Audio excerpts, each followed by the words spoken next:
Mini vlog 33 ઘરની બહાર નીકળી ગયા, બાઇકને મળ્યું લીવર, મંદિરે પહોંચી ગયા, દર્શન કરી લીધા, દુકાને જવા નીકળી ગયા, નો મજા આવી, કેમેરો ફેરવી નાખ્યો, ટ્રાફિક મળી ગયો, આપણે મળ્યું લીવર, ટોલ નાકે પહોંચી ગયા, मतलब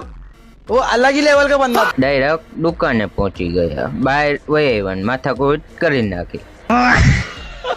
કસ્ટમર આવી ગયા, રોહિતભાઈ આવી ગયા, મોન્ટુભાઈ વહી આવે, નો મજા આવી, દુકાનની બહાર વહી આવ્યા, જયેશભાઈ મળી ગયા, મોન્ટુભાઈ મળી ગયા, નો મજા આવી, છત્રીનો કર્યો ઘા, નો મજા આવી, 17 નીચે પાડી નાખ્યો, પાછી નો મજા આવી, 17 ઊંચું કરી નાખ્યું, પાછી નો મજા આવી, 17 નીચે, मतलब वो अलग ही लेवल का बंदा। ચાવી મારી દીધી ગાડીમાં, ગાડી લઈ લીધી, લીવર મારી દીધું, ભાઈને આપી દીધી ગાડી, રસ્તામાં મળી ગઈ નદી. સારું હાલો, હવે નેક્સ્ટ વ્લોગમાં મળીએ, લાઈક સબસ્ક્રાઇબ કોમેન્ટ કરતા જાજો.